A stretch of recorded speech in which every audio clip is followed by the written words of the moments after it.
few seconds. Here we are. We're live. We're live. All right. Let's just go ahead and kick things off here, huh? That's probably the best way to go about it. I find that is the best way to run podcasts, is to actually to start them. To start. Well, hello and to James. Hello, welcome to Famicast 88, your Famicast for Tokyo Game Show 2016, aka the latter part of September. I'm your host, Danny Bivens, and today I'm joined by James Charlton. I don't always play video games, but when I do, I play Nintendo. There it is. And also joined by Sarah Delaney. I don't ever play Nintendo games. Yes. Oh wait, I thought you were Ty. Are you Ty? He might be. No, I'm filling in for Ty since he's not here, so I'm going to talk about Killer Instinct. Okay, great. God. Well, yay. Yeah. Well, like I kind of alluded to introducing the podcast, we're going to be talking a lot about TGS this episode, pretty much exclusively. So hold on to your asses and hop on the TGS unicycle as we pedal into oblivion here. Is it Tokyo lame show more like? Am I right? Huh? Yeah, at least for Nintendo stuff. I mean, we'll get. That's all that matters. Thanks to the magic of VR, which is so heavy at TGS this year, you don't even have to hold on to your own ass. There's it could be anyone's ass you can be firmly gripping today. There it is. Well, more on that later. So let's just go ahead and get things started off properly here. And I thought we would do that with a special round of TGS-related new business. So, I'll go ahead and... Danny, are we going to go into TGS straight away? I mean, there was some big news that happened before that, right? Shouldn't we get into that first? I mean, come on. Let's go ahead and do that then. Well, yeah, I mean, I'm building up for my second David Caruso moment here because I'm sorry to say, guys, there was a death a couple of weeks back now, and I ain't gonna sleep till I find out who killed Nintendo. All right. If I had sunglasses, I'd be putting them on right now. But cue the music. Boom. Somebody's hearing that right now. So yes, I thought I'd get these clowns to help me out here. I'm investigating the death of 120-year-old Japanese entertainment company. That's Nintendo. Rest in peace. They died. So Delaney, what do we got? What do we got? Who killed them? I thought when the did time they die? of death was like the launch window of the PlayStation 1. No, that was the beginning of the end. This was the final shot in the head for me. It was the Apple conference, of course. Mm-hmm. It was September 10th. Is that right, Danny? I think it was September 7th. Yeah, that's what I said. So it's September the 7th, like I said, in America. So who is responsible? That's what I want to find out here. Delaney, what do you got? Who was on stage? Who was with the murder weapon? Was it Steve Jobs? I think he has something to do with Apple. No, he's long dead. He's long dead. That's about the amount of information I have on Apple. I'm probably a bad person to talk about Apple products too. Well, no, that's the whole point. It wasn't. I think it was an inside job because there was a Japanese dude on stage at Apple who just put the bullet in Nintendo and Mario's head right in front of thousands of Americans. I think his name was Shigeru Miyamoto. Right. That's right. As he just boom, capped Mario, brains all over the stage. Well, Danny, who else was there? Some other guy. Bivens. Tim Cook. Bivens, you're going to be on traffic duty. What's wrong with you? No, that's where I'm already at. The guy doing we're talking about Super Mario Run, in case people haven't clicked on by now. Right. But the guy who did the demo, was it? It wasn't Tezuka. It was the other guy. The other Japanese guy. We are clearly well prepared for this show tonight. Right. Well, there was a pretty high up Japanese dude on stage with Miyamoto, and also Bill Trinan. He was translating. Right. Miyamoto, God bless him, he tried to speak English. They're obviously I could just imagine him like, a week before the conference, he was like, can I just do the whole thing in Japanese? And they're like, well, this is in America, we get all of our guests to speak English, at least for the first, few paragraphs. And he probably shit himself at that point. So bless him, Miyamoto, he tried to memorize a couple of paragraphs, completely balls it up. Well, hey, actually, I think whenever Tim Cook introduced him, I could have swore that he said, "Oh, thanks, Steve." I thought like Miyamoto said that? Yes, that would be like amazing. I think he did. I just only watched it through once, and I said, "Well, what?" And then I just kept watching. All those white guys look the same anyway. Yeah, pretty much. I mean, to be fair to Miyamoto, Tim Cook, Steve Jobs, flip a coin. Skinny old white guy, talking about Apple. Right. But yeah, one of them's dead though, so he doesn't really have that excuse, does he? Right. But anyway. So yeah, this is the weird thing. I mean, because maybe a year ago, it was really weird. I checked, Time Hop, the thing that I see tweets from a year ago. Maybe it was a couple of days after that conference. Maybe the way the calendars work, it wasn't exactly the same date last year, the Apple conference, but like about a day before the last year's Apple conference, 2015. Somebody tweeted out, "Oh, I heard rumors Nintendo were going to be at the Apple conference," and I just replied to him immediately and said, "What a load of shite! Like Nintendo would never go to a fucking Apple conference. Are you mental? What are they going to show? A Mario game there on iOS? You fucking moron!" I think those are the words I used against this guy. And there you go. A year later, completely proven wrong. And it's, I mean, even worse. I mean, it's like, do you remember? We might have even done it on this podcast. Like, what games could they have done? What are they going to do on iOS? And Danny probably came up with some crazy answer like, "Oh, they could do a Mario game," and I went, "Shut up, Danny, you idiot." I think that happened. Maybe it wasn't on this podcast, but I've heard similar conversations on many, many, many podcasts. Some they'll more. never put their flagship titles. Yeah, exactly. They'll just put spin-off things. But Exactly. If it's Mario, it's going to be like a Mario touch puzzle game or some shit. They're not going to put like a Mario platform game on it. And if it is, what's it going to be? Like a auto runner game, because that's all that works on iOS. And that's exactly what they did. They put New Super Mario Brother Runner on iOS. It's not an infinite runner, but it's a runner. And, they've got a limit. They've got an ending to these stages. But it's like, it's pretty much the most bankrupt, zero imagination, just like completely un-Nintendo idea I've ever seen. It's just so weird, and that for me, it was just like a big, like, well, that's the Nintendo I knew out the window. This is just, fucked up. Well, I wasn't happy with it. I can understand that, but I mean, at the same time, the Fire Emblem game and the Animal Crossing game are just basically getting pushed into next year. So it's like, it doesn't give me much hope for those. Well, yeah, but I mean, if Nintendo didn't deliver on this, then maybe it's something with the shareholders. Maybe they just needed to prove that, hey, man, we are working on stuff on mobile, like we said, and this is it. I mean, regardless of how you feel about it, I mean, they're still kind of keeping their word or something, And also the fact that Miyamoto's working on this, it's like, hasn't he got better stuff to be doing than this? When it says he's working on it, do you actually believe he's sitting there like, the majority of his workday just plugging away at that? He's probably going to be like, a producer, like executive producer on it, right? He's going to be overseeing it. It's Mario. He doesn't like to have, Mario games just go willy-nilly by some guy, doing everything on their own. He likes to have, some fingers in the pie, right? So, yeah, it was very, very weird for me. And, the Fire Emblem game and the Animal Crossing game, I mean, come on, everybody, just give me all these shitty ideas, because that's what's going to happen. Because, all the shitty Mario ideas we had came true. So it's like, what's the worst thing they could do with Animal Crossing? A shop that sells items that you have to pay actual money for.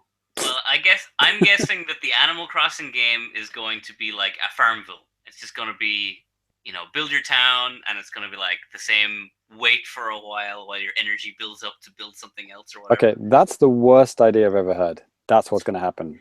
And the Fire Emblem one is going to be a slot machine thing where you've got all the characters from all the previous Fire Emblem games, and you like slot machine to pick them up, and then you've got these random battles. That's beyond terrible. I'm not even sure that would actually happen. For Fire Emblem, I was just thinking like the touch your sister's face minigame or something like that. Who knows? Who knows?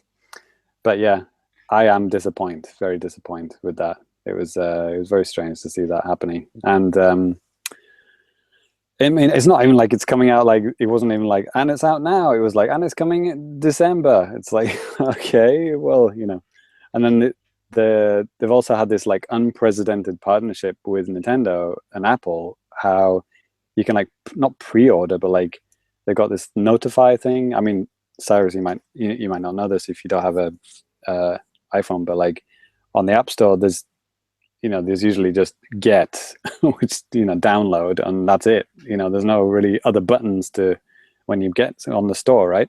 But on this one, there's a notify. So it's basically like a pre-order or something, or basically they'll tell you when it's available. That's never happened before in the App Store. So this is like Mario's on the front page of the App Store, and you can pre-order it, even though doesn't exist yet. And it's like it's a permanent thing on the front page of the App Store. So obviously, it's pretty intense.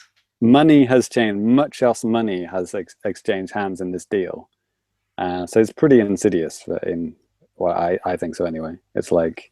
It's pretty weird. I don't know. Am I the only one that's just kind of indifferent about it? I mean, I definitely did not have anywhere near this negative reaction that James has. No, I thought it was odd to see Miyamoto on that stage, and to see Bill Trinen up there too, talking about Nintendo stuff at a non-Nintendo event. That was just bizarre. But I mean, that's where the company's going. I mean, not saying they're going exclusively to mobile, but I mean, they're putting their fingers in a bunch of different pies. They're trying out a lot of different things to make sure that they can stay relevant in today's society. And I think putting something like Mario on the smartphone it's not a bad idea to get him out there. They're always saying like they want people to get a taste of things and then play the actual games on the home console. Yeah. So it's like. We've already had so many new Super Mario Brothers games. It's like, I really hope that's not going to be like one of the launch NX games, because like, fuck me, I've had enough new Super Mario Brothers to last me like next 2 decades. Right. I mean, I completed New Super Mario Brothers U, but I didn't like do everything in it because it was just got so tedious, So the thought of like playing it with with one button on my iPod is just like so uninteresting to me. It's like and they haven't really changed the visuals at all. It's literally just like a copy paste from the I don't know, 3DS one, I guess, or whatever's closest. Yeah, I'll agree with you on that. I was kind of hoping that maybe they would throw in some kind of classic skins or something like that, but maybe that would screw up the way they do animations hurtling over stuff or or whatever. I don't know. And Mario like jumps over Goombas. You don't even have to like you won't die if you walk into a Goomba. You'll just like hurdle over them. So it's only just about jump timing and stuff to get the coins. It's not. I don't think you can really die unless you fall into a pit, I think. So it's like complete noob, Mario. Which I guess that's what they want, right? They want your grandma to play it with her one still working hand, right? And then then think, oh, I'm going to get an X now. Well, yeah, that's going to happen. But whatever. I mean, whatever. Hey, man, okay, if you think about that type of strategy, I don't think that's totally out of the picture. I mean, okay, obviously your grandma's not going to buy a fucking dedicated video game machine. Obviously that's not something that's going to happen. But I mean, think about like Apple. Think about this. People maybe back, 10 years ago, they get an iPod and they're like, hey man, I really like this thing. They get another iPod. And then they get, I kind of like these products. This is great. Then you get a Mac. And then you're like, I like this too. You get this and this. I mean, that type of stuff just kind of builds up. If you're a customer, like a Nintendo customer, that you have like a 3DS stuffed away somewhere, or you have your Wii U or a Wii, or something like that, and maybe you get this game on iOS and you're like, oh, holy shit, I forgot. Mario's actually kind of fun. Maybe I should play Nintendo games. I mean, this type of stuff happens in the real world. Yeah, like, it just... I think I mentioned this before in the podcast, but when I came to Japan first, like, I'd get on a train here going anywhere, and, like, half of every train car I would be on would be people playing 3DSs. Like, it was just ridiculous amount of people with them. And now I get in a train car and it's just phones. No one is playing a 3DS. It's just phones end to end. So yeah, and to be fair, most of those are iPhones. You know, Japan Yeah. is quite weird, I guess you could say, in the fact that it's heavily Apple in Japan. I mean, it's mental. I mean, it's complete opposite in most other countries in the world. I mean, Wow. Android has whatever 80% of the global market share, but you know, in that 20%, you know, Japan probably has a large part of that. It's kind of crazy. So having this Apple exclusive for whatever 2 months or whatever it's going to be exclusive for, you know, makes sense, you know, because it's a Japanese game, you know, so lots of Japanese people are going to play it, you know, but you know, that's in a country where people already play portable games and they already play Mario games, so, and they probably played it on the 3DS, you know, but be interesting. I mean, I really hope this doesn't mean that New Super Mario Brothers New Super Mario Brothers X is coming to the NX in the launch window, because yeah, too soon. I mean, well, I guess it's been 5 years now, but still too soon for my liking. Anyway, but yeah, but for me, this whole thing was very much like a end of the what is it? The Usual Suspects. Do you remember that, when he finally works out who Kaiser Soze is, and the coffee mug in slow motion dropping to the floor, coffee spills everywhere. It's kind of like that for me. No, what are they doing? But I guess I'm yeah, I don't the think only it's guy. anything to get like super bent out of shape about, because you're still going to get like hardcore games, you know. So I'm not panicking just yet.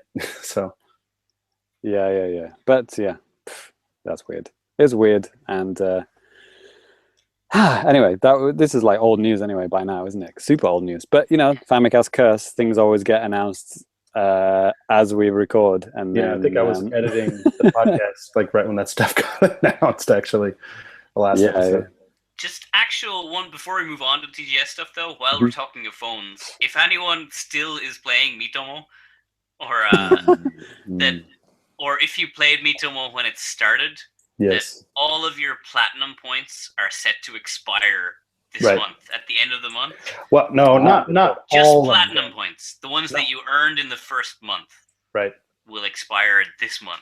Because it's a year. It's been a year or half a year. No, it's 8 months. Yeah. No, I thought it was 6 months. Was it 6 months? Okay, I don't know. Yeah. But it's a year for the gold ones, right? Yes. They recently changed that. Yeah. Yeah, and even if you just go to your My Nintendo page, it'll tell you, okay, X amount of coins are going to be expiring soon, so you should use them. You know, and they'll take away from the oldest first, so that's nice. It'll probably be a pretty major amount of your points will be this first month, because it was all like the right, the initial ones. I only had about, I think it's shed about like 200 or something on mine. It's like, you know, you downloaded Miitomo, 200 platinum points, right? All those kind of achievements you got right at the beginning. They're the ones that are going to go first, right? The super easy to get ones, like, you know, you clicked a button, well done, that kind of stuff. Right. Yeah. So yeah. Oh yeah, I wonder how much battery power it's going to drain from playing Super Mario Run, because Pokemon Go and Miitomo have been crazy for that kind of stuff, right? Right. Well, we'll see. Maybe yeah, who knows? Anyway, got that off my chest. So let's move on to some super positive, amazing, happy time. TGS, hype Shinkansen. Woo! Like I said, it's more like a unicycle or a broken down bicycle, but we're going there. So I think I think it might have been Johnny Metz who said, like, why is TGS? I think that's what he said, and it's a good question. I mean, especially for a Nintendo website to have 3 people there. Well, yeah, I mean, they Cyrus counts, but exactly. I mean, we get 2.5 people. We get sent out to the Macarty Messe. We get, you know, a big fat stack of cash to spend on booze and drinks and whatever, drugs. And yeah, thanks Neil Ronahan for that $2,000 you gave us. It's great. Yeah, it's fantastic. We spent it all.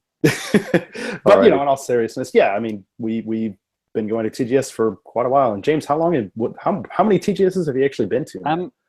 Actually, I was talking to I bumped into DJ Mizuhara, somebody I follow on Twitter, and he was telling me that he's been to 12 in 12 years, which is, and I thought I would be the same, but then I remembered I had the hiatus when I was off the podcast. I was off games for like 2 years, so I think I missed 2 during when I was educating myself. So I think I've done 10 out of 12. Because I went the first couple of times I went as a civilian, and then I joined Nintendo World Report, and then I've been going for the website ever since then. But yeah, like I said, I missed a couple then, so I think 10. Okay. I should have kept all the. I've got the 2016 name badge right here. I don't know if you can see that. You see your phone number too. Cool. Yeah. There you go. There you go. Actually, I need to update that. That's my old phone number. Oh yeah, good save. Good save. No, I'm serious. I'm serious. That's like, I think I printed these out like literally like 6 years ago, and I've been using the same batch. I'm actually running out, so I'm gonna actually finally have to update them. But yeah, feel free to call that number and tell me who answers, because it certainly ain't gonna be me. Right. So I mean, for me with TGS, this is my 7th time going to the show. I was just thinking about it. Yeah, 6 times going with NWR, and then 1 time back in 2007, I went with some friends when I was in university. So I mean, oh crazy! I think I may have been at so I would have been at that one. So we both went, having not knowing each other. That's right. And Sai, how about you, man? How many have you been to? I have been to 3. I am the baby of the podcast. Oh. So I had 1 public day, and that was 4 years ago. And I've had 2 with NWR, so this year and last year with thanks to the Famicast. Yeah. We got Cyrus in. Yeah, that's right. A contributor, I guess. Cyrus is an honorable contributor. And associate editor, I believe. Why not? Yeah. Why not? Just give him out. How about associate podcast editor? How was that? Yeah. I don't know. I wrote my first NWR article this week. I'm a big boy now. You did. We'll get to that. The first Irish guy on NWR. Probably, anyway. Yeah. I'm just going to say that, and if somebody can prove me wrong later. Exactly. So let's go ahead and just get started with some TGS coverage, some stuff that we had played at the show, and that we want to talk about. And, actually on the show floor, Cyrus and I actually did a bit of a recording. And for those of you guys listening to the audio version of the podcast, I'm going to go ahead and put that in right now, and you get to hear what we talk about. So please enjoy that. If you're listening to us live on YouTube right now, or just on YouTube. What did you talk about? It's a very good question, because I kind of forgot. But I was just going to ask you. It's like, fuck, I can't remember what we talked about. Yeah, I think I know what we didn't talk about, so that's okay. I just don't want to repeat. If you're going to talk about these games now, I don't want you to. Right. I think I talked about Gunvolt. Did I? Yeah, I think you did. And it's okay. I got it covered. Don't worry about it. If we start talking about something that we already talked about, at least I think so, I'll fix it at some point. Fix it in post. Fix it in post. But I guess, maybe we can kind of put this as kind of like a new business. But I mean, obviously, anybody feel free to chime in if you have something to say. But one game that I was just completely focused on getting to at the show was the new weird game coming from Capcom, which uses the IC cards, and you're teaching this goddess how to talk. It's very strange. It's called Megami Meguri. And luckily for us, maybe, Capcom actually brought the game to the show. And I remember, I think it was the day before I went to the show, they actually kind of blew out a lot of information about the game. They gave it a release date, which is actually December 8th. And they announced it's going to be free to play, or at least free to start, with the option to buy items in game. So, but anyways, because I met Cyrus that morning on Friday for the first time, and then I said, all right, man, well, I gotta wait in this 70-minute line. Well, Danny, if you remember, I sent you a photo of the line from the day before when I went, and it was a 60-minute line, pretty much all day. So I said, if you want to play this game, move ass, all ass. Yeah, and we didn't even get in there that late, but I mean, it was still already a pretty big, long, wait time for it. So I got in line. Really? Mm-hmm. Yeah, we got in I think 10:20. We were pretty on the button getting in there, and it was it was still like you had a 70-minute line. So Yeah, and I think it was longer than that. I mean, How did the registration go? Did registration go smoothly, quickly? Oh, yeah, there's no problem. yeah, Cool. But yeah, I mean, part of the, I don't know if I'd say problem, one of the issues, I guess, with the demo, at least with the way they have it set up, I really liked the booth. It was really neat. They had it set up like the inside of like a train car. So they had like individual seats that you can sit on, and they had the systems hooked up there. And they even had like little, looks like train windows and like a mountain background through the window, and I don't know, rice fields and stuff that you can see. It's on the audio version of the podcast, right? If you're watching on the enhanced feed, but also if you go to the website and look at the Tokyo Game Show 2016, what do you call it? Hub Event page. Event hub. You know, you'll be able to see loads of photos from the event, and you know, I took some pictures of this booth, so you'll be able to see them there as well. Right. So I mean, yeah, that was really cool how they had it set up, but the biggest thing was they only had like 6 units, I think, to play on. So, and then to top that off, I mean, the demo was like 20 minutes long. Jesus. So that's why it was 70 minutes. Jesus right. Christ. So, I mean, after waiting in an obscene amount of time, I did actually, obviously get to play it. And I got to say, those were probably the most comfortable seats I ever sat in at a game demo ever. But, nice. Outside of that, I mean, a couple of things they did not have in this demo version.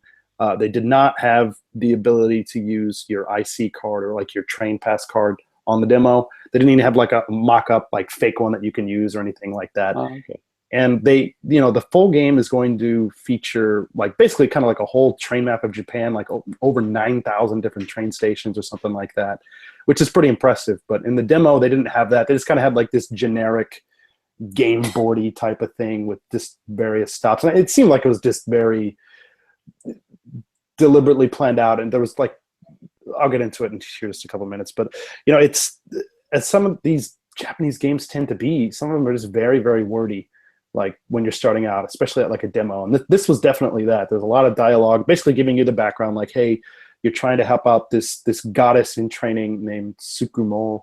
I think that's her name. And, she doesn't know anything. So essentially you have to teach her how to speak Japanese. And as an American, how did that go? Well, hey, well, what they do, because to get to the point where you actually get to teach her how to speak, you get to move alongside of this board, which, like I said, in the real game, it would be shown as like a train map or something like that. And there's like train stations are like blue dots or something, and in between like the blue dots are maybe some kind of yellow dots. So you have like this virtual die that you roll, and then however much you roll, that's just how much you get to go on these little dots. And at least in the demo, I believe when you got to like a station or one of the blue dots, then you had some kind of like an event or some kind of conversation with the goddess. And like it's just you get to talk to her about this stuff, like teach her how to say like good morning, or she's curious about what your favorite food is, and you teach her that and stuff like that. And the way you teach her, it's not like through speaking, it's through like typing out stuff, via the keyboard, function on the 3DS and stuff. And you type that in, and then she'll say it out loud. Like you even get to teach her your name, and she'll say that out loud as well.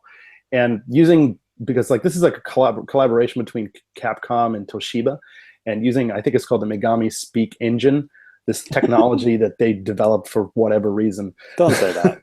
Don't use that word. Okay. That's just like, yeah. But it's actually pretty convincing how the way it talks. I mean, it's still, a little bit kind of like a robot, but not like, Mitomo or, Vocaloid stuff or, stuff you might have heard in the past. It's kind of like realistic and kind of creepy a little bit. Did she say your name or anything? Yes, she did. After I taught her my name, she said my name. So how does it sound? It sounded like how most people would say it in Japanese. Not Danny, but Dani. Bug. So not to be confused with the bugs. Like bed bugs or whatever that is, like a tick. That's without like a. Anyways. The tick. That's who you are in Japanese. That's me. I'm the tick. But I did try an experiment in the game as well, because at one point there's like another goddess, Amaterasu, who's supposedly the goddess for creating Japan or something. I don't know, whatever. Is that in Okami? It says that is, and it's also in, like, it's the same wolf, yeah. Yeah, but she's not a wolf. She's just the like head. The head god. Yeah, and she's the head goddess in this. That's kind of telling me about this new goddess and stuff, and whatever. And so the new goddess is talking about, like, hey, how do I convey my feelings to somebody if I'm really appreciative of what they're doing for me? And then the default answer comes up is you should say thank you. And it says, okay, Danny, you should teach her how to say thanks, in Japanese, of course. And can you edit that to say something hilarious? You can put anything in that you want. Cool. And then, yeah, I mean, I was just putting in, like, the stock responses because I just wanted to see what it looks like if it's working properly. But with this part, I was like, all right, because you can switch the 3DS keyboard to English. So I switched it to English, and I just typed in thanks just to see if it would do anything, like, weird or just not read it or something. You know what I mean? Like Miiverse, or I'm sorry, like Miitomo at first. Whenever you put in Japanese stuff, and it just says a. Right. But now it put it into, like, katakana English, and instead of saying thanks, it said, like, thanks, like that. So it's interesting that they still can actually recognize that. I thought that. What if you put, like, that's right, bitch, or something like that? It'd probably say, that's right, bitch, something like that. Brilliant. So I don't know. It's a very it's free. It's free, so I'll be able to experiment soon. Yeah. I was saying this to Danny at the event, and it really sounds like Toshiba just had this technology, like this really powerful speech parsing engine, and they had literally no idea what to do with it. And they said, hey, whoever is making this game, can you make a game using this? We don't care what you do. And then that game was like, well, we just got the rights to use this Suica technology, and they're just like, and they stuck them together until a game came out. Right. That's what they did. Some guy just put his fingers together and went, and they went, okay, the game's made itself. It's over. Well, this game is so random. You're training a goddess how to speak Japanese while riding the train system around Japan. Right. None of this game has any logical consistency. What's not to understand? Makes perfect sense. But from what I did play of this kind of extended demo, it was pretty charming. Like, I remember at one point, whenever the goddess, she couldn't speak at all. She was just in Japanese. Dot. They don't put ... As soon as they put, like, a tilde, I think that's what it's called, the tilde, little wavy, the little squiggly thing. Squiggly line. And in Japanese, if you're, instead of, like, let's say there's a blank on a question. In English, what do we say? Like, blah, blah, blah, or something like that, right? Maybe. Is that just me? We'd put an underscore, wouldn't we? Right, but I mean, if you're saying that out loud, if you're actually trying to pronounce what that underscore is, you would maybe say some kind of weird noise or something. Yeah, you could say blah, blah, blah, or blank, or whatever. You would say, or something so, like that, right? in Japanese, to actually say that tilde thing, you can say, like, honya, honya, honya, and basically, like, on the screen, there's just a bunch of tildes, but there were no circles, but she would just be, like, she was literally just saying honya, honya, honya, honya, honya. It's like just doing like that. And it's kind of cute, kind of funny. That's cute. That's a really nice touch. I like that. Yeah, I mean, basically, it's just like that, blah, blah, blah, blah, blah, blah, blah. So it was just weird and kind of funny, and I kind of enjoyed that part of it. And that's kind of like when you first moved to Japan. That's what everyone sounds like. Yeah, basically. But, I don't know. This game's going to be free, so it's definitely worth checking out. Well, the price is right. Give it a shot. Yeah. So, and then, yeah, I guess that's about it. I mean, there's a lot more stuff that I just don't know, or I probably just forgot to mention. So, I mean, if any of you guys out there have any other questions about the game, feel free to send me a line on Twitter, or, shoot us an email or whatever, and I'll try to clarify whatever I can from what I played in the demo. But, cool. So I guess with that out of the way, James, no, okay. Better yet. Move on to Monster Hunter. That's what people want to know about. So yeah, another big game that was at the show as well, and something that I played last year and that all of you guys probably know about, that is Monster Hunter Stories. And Cyrus, would you like to kick it off talking about this game a little bit? Yeah, cool. So this was at TGS last year too, and which really kind of impressed me because last year Monster Hunter Stories was already in great shape. Like, it was fully playable, it was gorgeous, there was loads of gameplay options, the demo was huge, and But last year it was tucked away in this tiny little booth by itself, kind of. Mhm.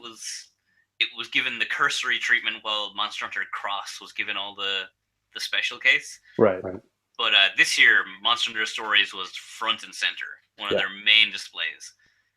And it wasn't as big as the, like a main Monster Hunter booth. They did have a little dragon at the front, but it was like a very chibified.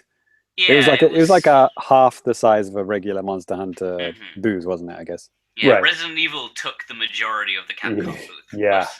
That was redonkulous. That was mental. Yeah. But for Monster Hunter Stories this year, you queued up. I think it was about 60-minute wait for me and Danny when we did it. I think it was about 30, but Oh yeah, we got a pretty short one actually. yeah, somehow. Yeah. Anyways. But yeah, it was about 60 for most of the day. We got a short one. And at first they bring you into like a side room where they just show you a video, and it's like an introduction video showing you some really nice looking CG, like story animatics or whatever. And then they give you a brief introduction to the world, explaining that your tribe catches monsters and you have to catch eggs and raise them or whatever. So just a quick introduction stuff. And ride them. That's an important part of this game. So it's like with the demo they had last year, you had to do all this in the game. It was like a tutorial where it taught you how to catch your first monster, how to ride your first monster, how to do everything. But this new demo for this year, it put you in a totally new location and kind of assumed you knew how to do all of this stuff. So it's like they offloaded the tutorial onto this 15-minute video presentation that we had to watch. And I mean, they went in pretty deep on like how you do a lot of stuff. They even, because they had like 3 or 4 different videos. One of them where like a Capcom booth babe was basically talking with the on-screen character and stuff. So that was companion. That's what they call them, right? Excuse me, companion. I know because I've interviewed them every single year since Monster Hunter started, and they always say companion. I actually watched this. I actually did this as well, by the way. I actually watched the presentation. Okay. I got right the way up to the part where you play. I didn't play it, but Oh, why not? I'll explain it later. Okay. It's busy. But important. If you've seen Jurassic Park, when Hammond is talking to Mr. DNA, that's kind of what was going on in the booth. yeah, exactly. What's that, cat? No DNA. And it was pretty cute. I like that part of the presentation. Right. And and she also kept looking at the character the whole time, so she was like nodding along to everything it was saying. It was so funny. Yeah. It's getting her money's worth. Yeah. So the demo that we played, like last year, it was this big, luscious, like forest and grassy plains area, and this year was in like the snowy area, and like the demo was still kind of the same as last year. It had like it was all fully functional. But it was really formless, which I thought, and so the game was still fantastic. I'm totally sold on this game. I will 100% be buying it. Oh, cool. So just to get that out of the way, like I love this game. Like the combat is like a really simplified turn-based combat, but with some, with some interesting little hooks to it. Where it's got like a rock paper scissors mechanic, where if you pick, think it's like power, technique, and speed. Speed, right. And normally when I see rock paper scissors mechanic, I'm like running for the hills because that's awful. Right. But all it does in Monster Hunter is decide who gets priority in attack. Right. So if I pick power and they pick speed, my guy will win that rock paper scissors, and my guy will attack first and do damage first. But then the other guy still gets to attack. Yeah, sometimes too you can get like enhanced damage on the other enemies as well. And if you both do like the same thing, like I had it game breaking. Oh yeah. Right. Like I had it to my guys I think it was my Monsty, as it was listed on the English Capcom instructions. This literally like butted heads with the other monster. And wait, was that a spelling mistake or? No, they're called Monsties. They're really laying in. These are not the same monsters you're catching and hunting. You've got to ask. This is Capcom, right? You've got to ask. They've even spelt their own company name wrong on some of their questions before, so you've got to ask. Yeah, but I mean, in Japanese, they're not called Monsties at all. They're called like Automons. Yeah. So, Autobots? Autobots. That's it. Right. Good. So what else was there? I think this time as well. So the demo that was last year, we only got to use the standard sword and shield, or whatever it was, or the double-edged sword. But this year there was like a bunch of weapons, the Monster Hunter classic weapons you could pick. So they had like the long sword, there was sword and shield, I think the katana, and they had the hunting horn. And I used to play a lot of Monster Hunter, so I went straight for the hunting horn. That was always my favorite weapon. And if you've played Monster Hunter, when you use that weapon, you have to like play music while you're attacking. So different attacks will play different notes of music. And they've kind of adapted that to this game, where if you like a heavy note, a heavy attack, or a strength attack is one note, a speed attack is another note, and a technique attack is another note. So depending on how you chain your regular attacks together, it will do a different song, which gives you weapon boosts and stuff. So I thought that was really cute that they managed to adapt a pretty complicated mechanic to a totally different game and still make it kind of feel the same. So I've got high hopes for how much Monster Hunter they're attaching to this game. Cool. Yeah, I watched. So after I watched the presentation, you know, I was actually trying to get like an interview set up, and so I said, you know, okay, I don't need to play the game. Can I just like watch the presentation and then go into the booth, take some pictures, and maybe interview someone? But the interview process took so long to set up that by the time it was there, it was time for me to leave the booth, so I didn't actually get a chance to play it. And then I couldn't be bothered to like, you know, queue for like another half an hour after that. But anyway, I did look over the shoulders of people playing it, you know, while I was waiting, and it did look really impressive. And can you like go into like caves and stuff? I saw people going around the snowy area and then go into caves. Is that where you fight people? Right. I guess. Well, in this particular demo, I mean, their enemies are on the outside of these cave areas, just in the overworld, and then you can go into the caves as well. And you know, to actually start the battles, it's just like kind of like older school RPGs where you see the monsters or whatever out in the field, you just run into them and then it initiates the battle sequence.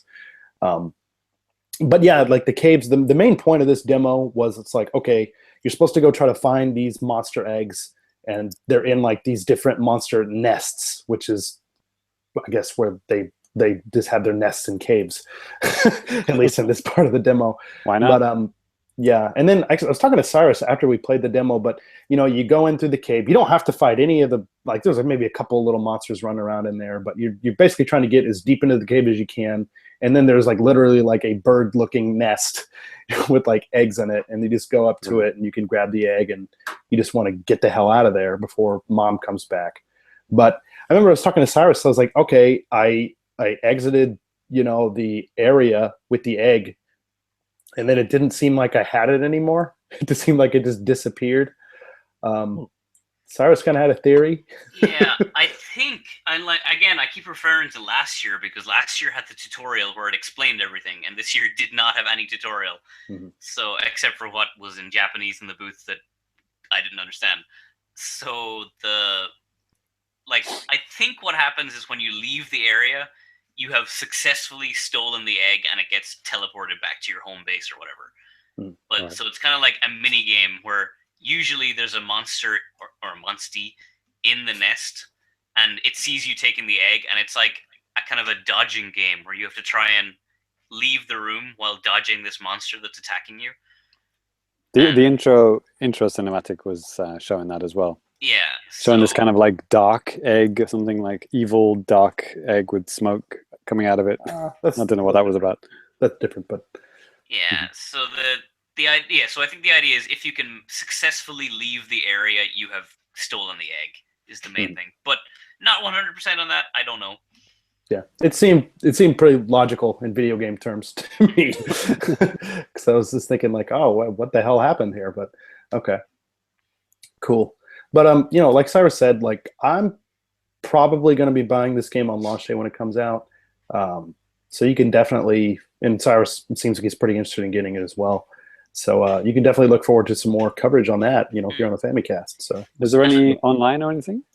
Yes. Yeah, there's 1v1 battles where you can fight the opponents like their own monstie, which is whatever. And but one thing that I saw I was very excited to see the return of was when you're fighting the other person, you can communicate with them over the 3DS. And they saw how successful this was in the Zelda, the 3-player co-op Zelda game, where you can only communicate using like stickers. Oh, So that's how you talk with your opponent while playing the online part. Well, Apple's doing the same thing now too, so we've come full circle. Yeah, Mario stickers as well. Yeah, I think there's a demo for this is actually releasing on the Japanese 3DS. It's like on the 20th, so tomorrow by the time we're recording this. Okay. Yeah, so I'm gonna pick that up and give it a proper going through while I'm at home. Yeah, oh, cool. Will that be the TGS demo? Probably. They've done. Capcom's done this before. I mean, X Troopers. I remember when that came out a couple of years ago. Right. Yeah. I mean, same things. Like sometimes they'll do that, and yeah. Well, I'm glad I didn't queue up then. Hey, there you go. There you go. And also, if you want to see the booze with the the dragon and everything, we've got pictures of that as well. So check it out.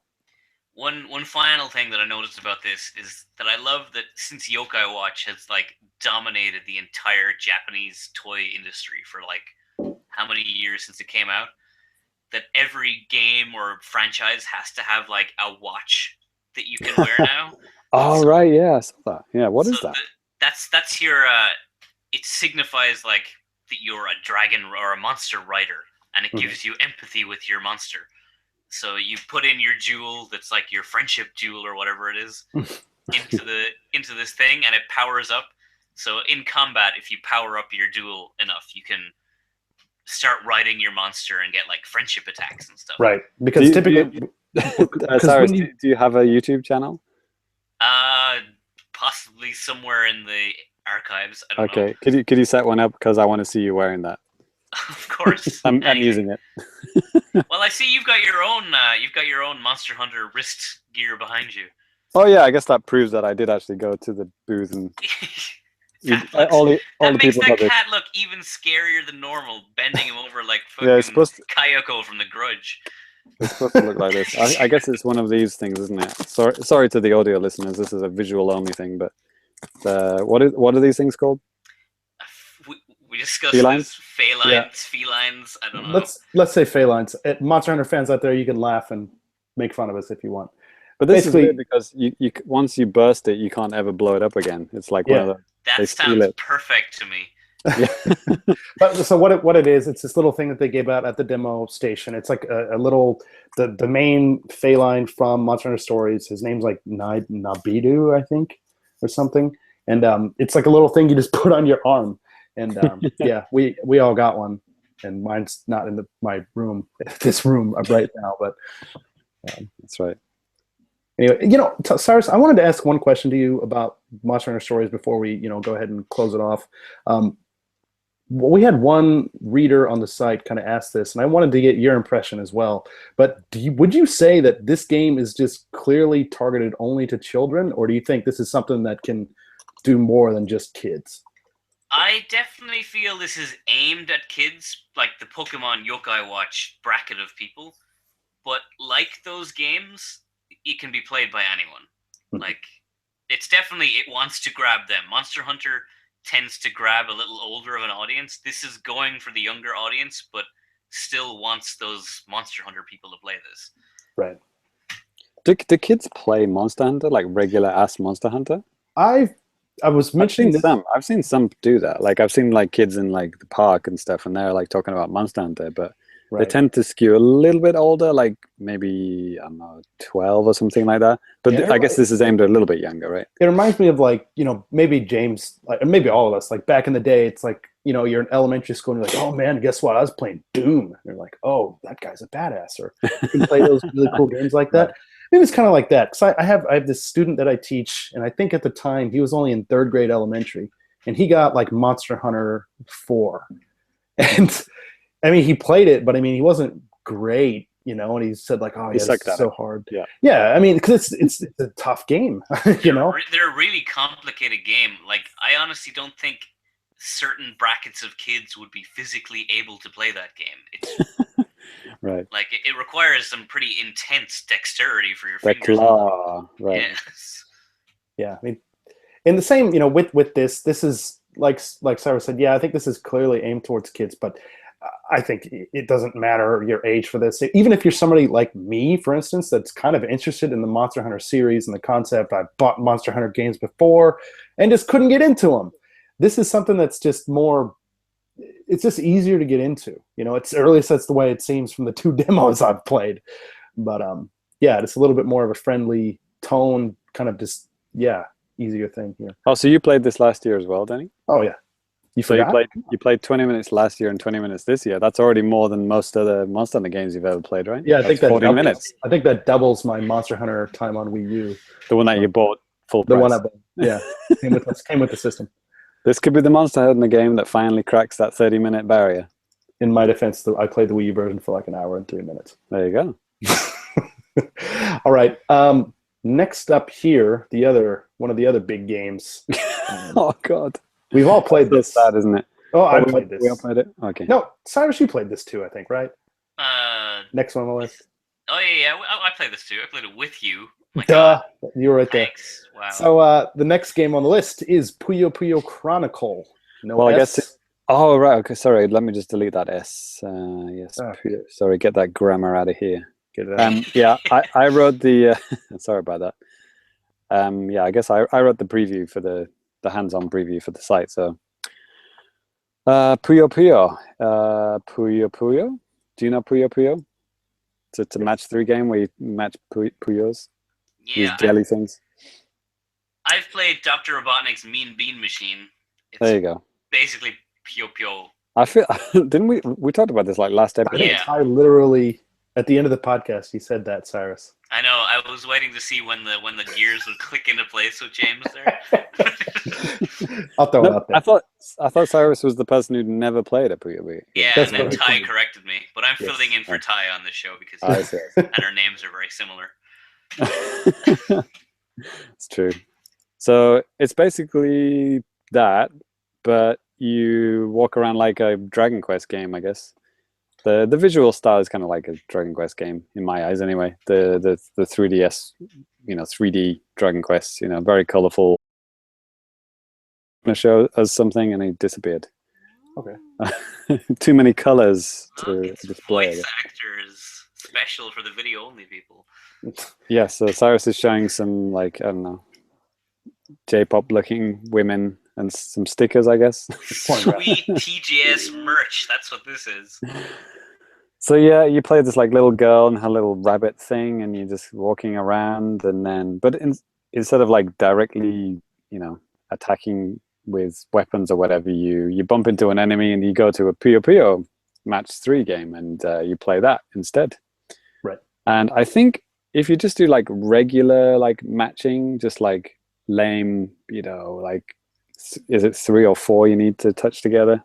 I think it's 4, isn't it? If you just do lamer ones like that individually, you don't actually attack the enemy, or if you do, it's very, very minor attacks. But if you do the chains, which I'm terrible at because I'm just bad at Puyo Puyo games, if you chain them up, then they do much bigger damage, and you can kill enemies really, really quickly. So yeah, like I guess the first couple of enemies, they set it up so it's like super easy. Like you just need to put the Puyo Puyo in the what are they called, individual pieces? The Puyos. Probably. You put the Puyo in the most obvious place, and it like goes chain crazy, and you kill the enemy immediately. But then further on in the demo, it gets a little bit harder, and you actually do have to start setting up those chains yourself, which I couldn't do, and I died. So yeah, I guess if you like Puyo Puyo, it's kind of an interesting way to make you play Puyo Puyo in a different way. Right. But I think you're forgetting the most important gameplay part of this, which was the intense text adventure that this game was. Yeah. Because, yeah, you can skip, God, was there so much text in this game. but you can skip it. Oh, I skipped it. Yeah. I didn't. I was kind of just reading through stuff. There's like, it was voice acted as well, but I just wanted one of those like, okay, what are they talking about? Okay, just that. That's it. Oh God, why did I waste my time here? Yeah, pretty much. Cyrus, Jesus Christ. It's weird because the the enemies are kind of like, I don't know what they are. They're just kind of weird blobs, but they're not Puyo looking blobs. They're just weird blobby looking enemies. Right, because I mean, yeah, in the demo too, the main character gets sucked into this book and then is in this other world, and then which looks like a normal, RPG type town place. Yeah, right. And you remember that she comes from a magical RPG town already, so she's in a book in an RPG town that brings her to an RPG town. There's probably another book somewhere. Where am I? It's so weird and identical to where I come from. Right. So yeah, and James, like I don't know if you recall, but just over the summer, Puzzle and Dragons here in Japan, there was a 2 3DS versions of a new release that came out. It's the same type of thing where, it's an RPG, but whenever you get into battles, you're doing the Puzzle and Dragons type of stuff. They should do a Tetris one. That's just like based in like Russia in the Cold War. And you just go around and then you bump into dudes and you challenge each other to Tetris games. Right. I'd buy that. Yes.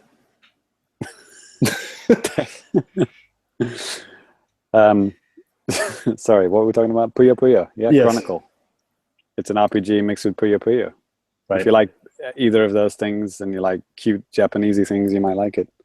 Yeah. But none of those things appeal to me. Like, I don't like cutesy RPGs. I'm not good at RPGs. Don't like Puyo Puyo that much, It's all right. So it's not for me. But yeah, I thought it was, like Cyrus said earlier too, it was just, especially for a demo when you only have like such a short amount of time. I mean, yeah, you can skip ahead of the dialogue, but if you're just wanting just to listen to what they're saying, then you're just like, oh God, really? I just wasted my time for this garbage. Like it's just kind of a waste, especially when you want to get as much out of the gameplay as you possibly can. But like James said, there's a lot of RPG stuff. You can find like treasure boxes and all sorts of RPG trophy type of stuff that you can think of. Coins. So. This was Sega, right? This was in the Sega booth, right? And by the way, I was trying to find the name, which is why I went silent there. But Tetris Monster is the name of the Tetris RPG. Oh yeah. Is it based in Cold War Russia? No, that is the one part that they derivate from your pitch. So sale. Contact Russia and get them to sort their stuff out. I get Putin on the line. Yep. They'd love it. So, we'll stick with the Sega booth because why not? Right. Oh God. I mean, I was mostly going to Sega to troll them for my annual troll video, but so Puyo, by the way, it might come out on NX. I couldn't get any information out of them at the booth, but Sonic, is definitely coming to NX because I got it exclusively on my video. They said this one, Sonic Toon or Sonic Boom to everyone else, is not coming to NX, but the next Sonic game is. So there you go. Exclusive. Yeah. Well, actually, it's not exclusive because on the original trailer, exclusive. It actually says NX down on the bottom. This is you don't have to worry. James. I broke the news to James as harshly as I could. Damn, I wanted to play. But if you want to see, like a Sega representative, say it out loud. I would never want to see a Sega representative. What? Not even if she's a cute girl in a costume? I don't know. Sega people are pretty bad at this point. Yes. Firstly tried to pretend that they'd never heard of the NX, but eventually got it out of them. But anyway, we're talking about Sonic Toon. Is it Fire and Ice? Is the Japanese one just like Fire Ice? Yeah, Fire Ice. Ice. Oh, brilliant. Yeah. I mean, oh God, do I have to talk about this? I mean, I hate Sonic games, and this is like on the 3DS. It's like pixelated and overly saturated colors. Like it looks like I don't know. To me, it looked like a Sega Saturn game emulated on a Pentium from the 90s, but like maybe it's not that bad, but very obnoxious colors and art style, and it's plays like every other Sonic game except you can flick between Fire Sonic and Ice Sonic, so you can freeze stuff or you can melt stuff. That's about it, really. It was a nice world. Cyrus and I talked about this like at the show, and I didn't. Okay, I went in expecting the absolute just worst. So did I. And then I came out and I was like, okay, that's not that bad. That's not what I thought. Different opinions, different people, different opinions. Right. I mean, I'm not going to buy one this wrong, game one wrong, one correct. I mean, like I said, I'm not going to buy it or anything, but it's like, isn't it already out or something? It's in the coming West? out soon here and in the West, I think. And there's a sequel to Sonic Boom coming out as well. It comes out on October 27th. Okay. Great, just in time for my birthday. Materials are working. Brilliant. Yeah. Yeah. So next. Is that enough about Sonic? Yeah, I think so. Let's go on. James, I don't know what the hell this is. Oh yeah, so I strolled by the indie booth, which was again was sponsored by Sony. They paid for the whole thing, even though not all the games were played on PlayStation. In fact, a good portion of them were using Xbox controllers. Yeah, they do this every year, which is, well, they started at least last year. It was the same. Sponsored by Sony. They don't give a crap what console it's on. Yeah, so I was just walking through, and there was so many games there. I mean, I can't even count them. Maybe like over 50, I would assume, in this kind of one block. So like, I guess they were selling these booths like super cheap. The floor space. Just one little tiny booth that you could fit a laptop on, and a little signboard, and that's it. I don't know how much that would have cost these guys to rent, but I was walking past, and there was a guy, and he just kind of grabbed me by the arm and said, "We need a fourth player to play this game." And I was like, okay. And it turned out it was called Block Ships, which I was using an Xbox controller, but running on a PC. But basically, it's like it's kind of a mixture of Tetris and like, what are those kind of twin stick? What's the famous twin stick shooter on the Xbox? Like not Gravity Wars, Geometry Wars. Oh yeah. But it's a much slower pace than that, and it's multiplayer. Like I said, there were 4 players. So like, what you do is the first like couple of minutes of the game, you're flying around in your quadrant. You're kind of locked into like the screen split into 4 pieces, and you've got like a few minutes to build your ship. So basically, you start off as just a little cube, and you float around and you attach pieces onto this cube, and that'll form your ship. So there's like there's a shooting block, and there's a rocket block or whatever. So you can slowly build up a ship that you want from the pieces that you're given. And then when the preparation time runs out, the divider gets taken away, and you all just start attacking each other and shooting each other. So, and if you get hit, it's not game over. Bits will fly off. So like, the guy might hit your rocket and that'll fly off, and then maybe you can't move in a certain direction. It's like, because you'll have up boosters and side boosters, so like you can no longer go up and down, for example. You can only go left and right because he's like shot off one of your rockets, or he might shoot off your gun, and then you're defenseless. But it's not game over. Like I said, you can actually float towards pieces that are floating around and reattach them, or you could attach new pieces. So as people get shot to shit, you can grab those blocks and attach them to yourself and make yourself more powerful or able to move in different directions.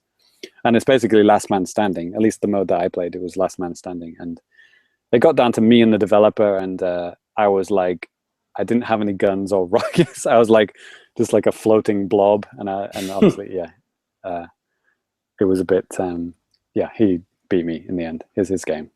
Good luck to him. So yeah, it was good fun. And just for laughs at the end, I said, so is this coming to NX? And he said, actually said, yeah, I'm hoping it is. He was actually in the European game show, which I've again forgotten. Gamescom. Thank you, Danny. I feel like we had this exact conversation at my house. Yes. Gamescom. He was at Gamescom a few weeks ago, and he had some conversations with Nintendo while he was there, and some very positive conversations, and he was very impressed, with the offers of help and whatever support they were going to give. And he was like, yeah, he wants to get this on. Yeah, he wants to get this on NX. So he hopes it will come on X. It's not, and there's no guarantee that it will, but he's trying to. Sure. So yeah, and that's called Block Ships, made by one dude. And I did actually tweet out his name and his game title during Tokyo Game Show, but I can't find it at the moment. We seem to have lost Danny. No loss, it's fine. I can fill in for him and Ty. Sorry. So this next game, I don't think it was in the indie booth, if I recall. I think it was, they've got those kind of like, they've got a section dedicated to like, crazy hardware or whatever. Like there was that really creepy game where it was like a VR game where you're molesting a mannequin of a schoolgirl. Yeah. It was like in that zone. I quickly walked past that zone as it was weird just to be near that booth. Never mind. Please tell me none of you guys played it. No, unfortunately, we went on the second business day, by which time that mannequin was broken from being fondled too much on the first day. Jesus Christ. So right near that, anyway, in that kind of, I don't know, hardware zone or whatever it was, there was this like there was this guy with like a sniper rifle, like a full size sniper rifle. I don't know if you saw this, but like I wandered through there. I didn't see this particular booth. Yeah, but it was weird because it had like a smartphone at the front of the sniper rifle, kind of slotted in. Do you remember like when the Wii U was first announced, and they were like, there was that kind of like video showing the aliens Colonial Marines. Colonial Marines. Mm-hmm. But they were using like they had the gamepad slotted in this like massive Wii Zapper thing. Oh, like a motion, like it had the motion sensor thing. Yeah, I think that they were hinting that that's what it was going to be used for. I think they were using it for like a kind of shitty kind of Wii Sports kind of looking thing. Anyway, it's kind of like that basically, but the gun is an actual replica of a assault rifle or whatever it was, and it was fucking heavy. It was like full weight. So like you look through it, and it was like, as you would expect, like a shooting gallery. So it was like the Bluetooth in the phone was connected to like an attachment that you can attach it to any gun, I guess. If you've got like one of those air guns or something like that, you can just attach it to that. And there's like a scope that you kind of attach to the front of the smartphone. And you can just like move around and shoot stuff. I thought about trying it out, but I think I went there on the public day, and I was like, no, I'm not. It's over an hour to wait. No, thanks. Oh, you had to queue up for that? For on the public day? Hell yeah. Oh, okay. Public day, you got to queue for fucking everything. Yeah. All right. This guy actually just like, again, he just like pulled me and just said like, do you want to try this out? Because he was just like begging people to play it at that point. So yeah, it was good fun. I don't actually even remember the name of it. Sorry. Bluetooth rifle game coming to smartphones with a expensive add-on. Did you guys play anything else, like either on Nintendo or not or whatever? So yeah, actually on the public day, I was walking around kind of by the Sega booth and just kind of walking around in random areas, and then I noticed there's this one game that had like no line. So I stood there and I was just watching the video that was like showing off the game, and this is actually the name of the game, if you can read this. It's called Neo Atlas 1469.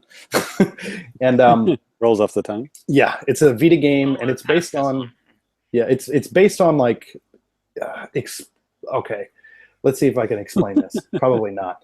But essentially, I guess in the demo you're kind of like this, you follow like this guy that's really into history or something, and they're talking about like, okay, how did people back in the day discover other parts of the new world, guys coming from Europe trying to go over to North America and stuff like that.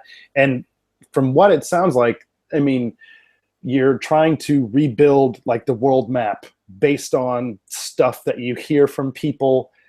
You'll hear ridiculous things from traders and whatever too about like, oh my God, there's a sea monster in the Mediterranean, you got to be careful at this and this place. But yeah, it was a neat concept, and the demo was pretty long too, about like 15 or 20 minutes. Very, text and voice heavy, but interesting. A lot of like touch mechanics and stuff.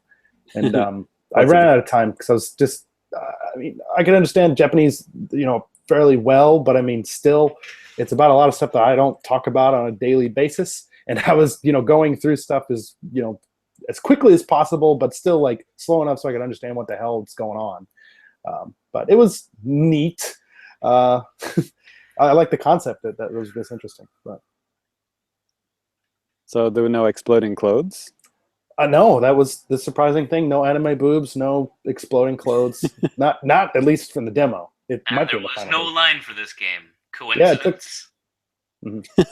Right, Yeah, it took exactly. about 5 minutes. I mean, come on. I don't think anybody wants to play this thing, but except me.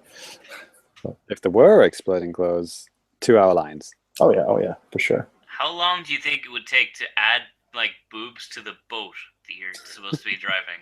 Like one of those like the busty mermaid things that you put on the front of the boat.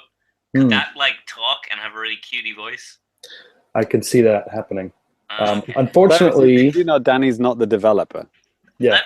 He seems to know a lot about this game compared to us. You know what? I'll tell you what. I'm just going to get on the phone with somebody. We're just going to go ahead and put that in right now. Okay. Okay, that's cool.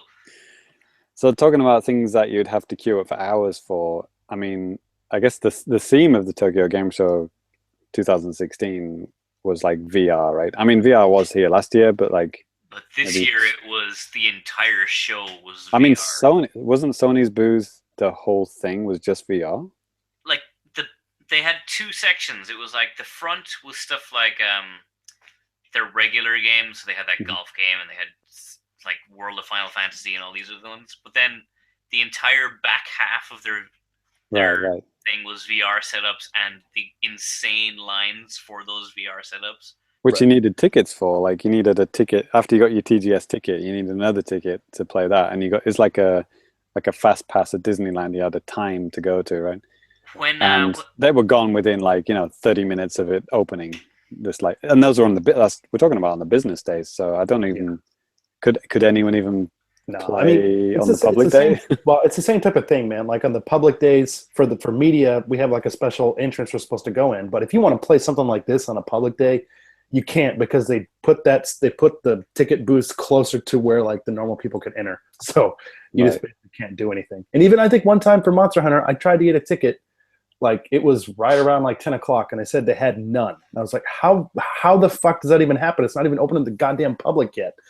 Yeah, because James was saying that this was ticket based for when he was there. Right. So while Danny was lined up for Megami Meguri, that train game, I decided, okay, I have no interest in that train game. So only Danny does. Yeah. So I went straight to the Sony booth to try and get a ticket like early on.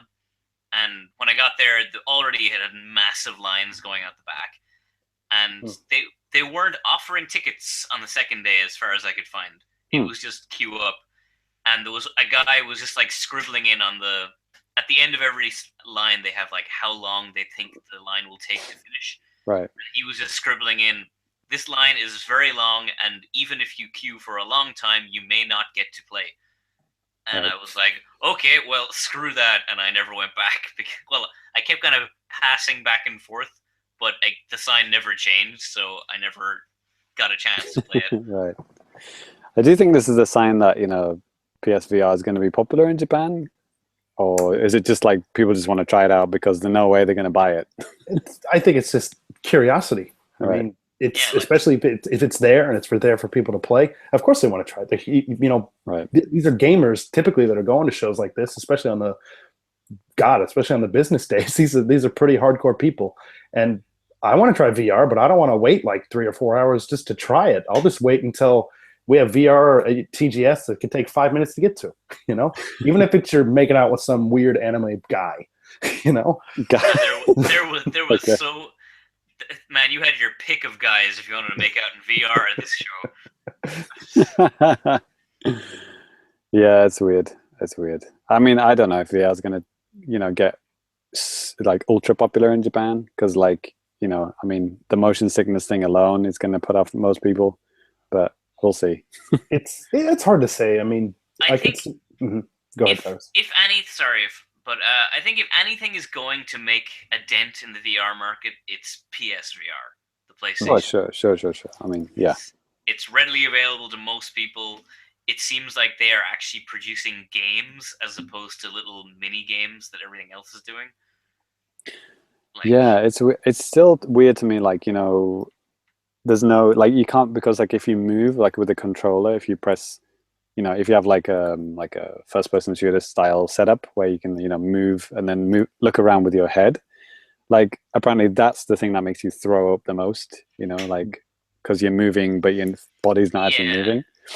But so like everything is all about teleporting, like you look at something and you teleport to that place, and that just it's like, so every game is just about teleporting, or you're in a wheelchair, or you're on a track, or you're in a roller coaster, or you're in a spaceship.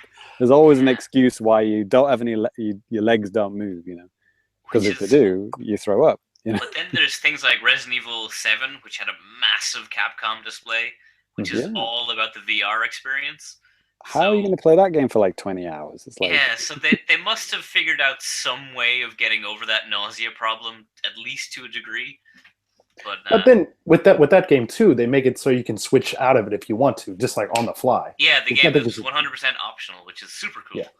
Which makes you realize that, which makes it sound like, you know, nobody's ever going to be able to play this game entirely in one sitting in VR.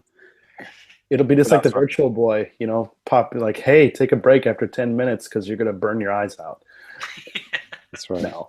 But, you know, James, I think you brought up a good point on Twitter earlier today, maybe, about about just VR stuff anyways. And I think just in general, right now, it's just like too expensive. For the reason why I tweeted that out was that was it somebody from Alienware or Alienware, and he was like, people are going to buy Alienware laptops and VR, and it's going to become like the next Wii. And then I was like, well, yeah, $2,000, $200, that's the same thing. It's like, what is that guy? Is that guy on crack? Because like that was definitely one of the big things with the Wii was it was so cheap. Anyone could pick one of those things up for $200. It's like, yeah, I know what he means. Like, I think I understand one point that probably what he means is like, you know, the feeling of like, you know, when you grab the Wii remote and you bowl the ball, it's the same feeling as when you put on the headset and you're looking around and it's like, wow, I'm in a different world. That's probably comparable. But sure, absolutely.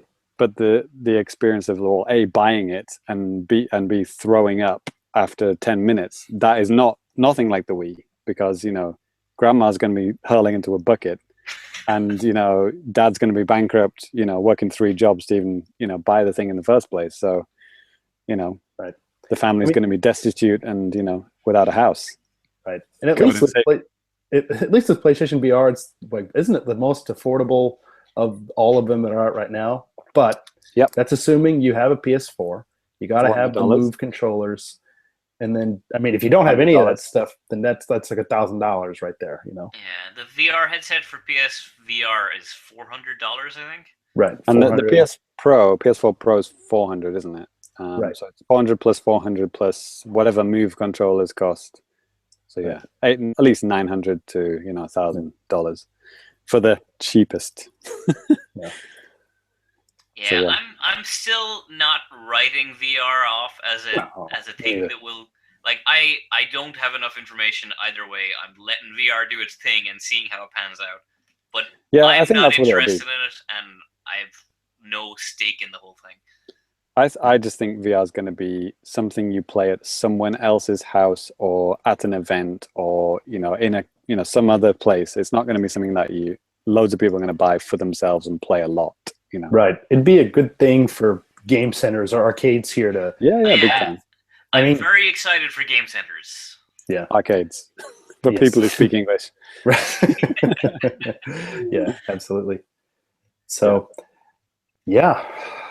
Well, boys, I think that pretty much does all of our hands-on stuff with TGS. Well, apart from the most important thing that happened at TGS. Yes. My video. That was pretty cool. Sorry? Yeah, I played Kingdom Hearts. It was good. Oh, That's okay. pretty much all I need to say about it. Okay. Oh, right. I've heard of that. It's Final Fantasy with Disney characters. Right. Yeah. Cyrus, I think that's one of the things we talked about earlier.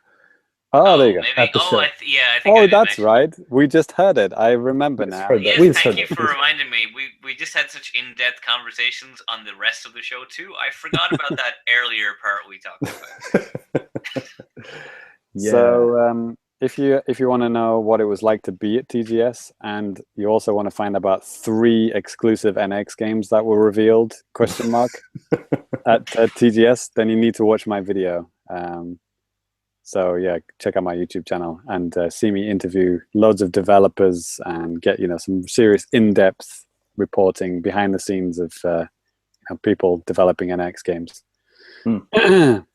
And if you want to see the best game at the Konami booth, check out my Twitter. Yeah. No. Oh, you're talking about the bullet time thing? Yes. No, you don't need to check out Danny's Twitter. It's also in my video. Mine's Twitter. Cyrus, you didn't do that, right? Cyrus? I didn't do it, and I will regret it till the day I die. You will. Who would turn down a chance to be in bullet time? It's something that we've been looking forward to since like the late 90s. Right? It was really cool. I had a lot of fun doing it. You can see my mad hops, and I about twisted my ankle when I came down. Danny like crippling himself, and he lands. Almost. Yeah. It was pretty bad. It was great. Okay. So basically they had like a bullet time set up, and you could choose a prop and then just do something. And then they gave you a QR code so you could download the movie file. And a physical picture too. Oh yeah, I've got the picture. I forgot I brought this in with me. The video viewers can see my video of a booth babe, companion, gut punching me in bullet time. Yes. So yeah. I don't know where the hell my picture is.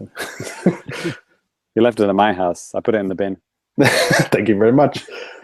So I guess continuing on here, are we done with stuff that we played, guys? Yeah. Sure. Okay. There's a little bit of news here, actually.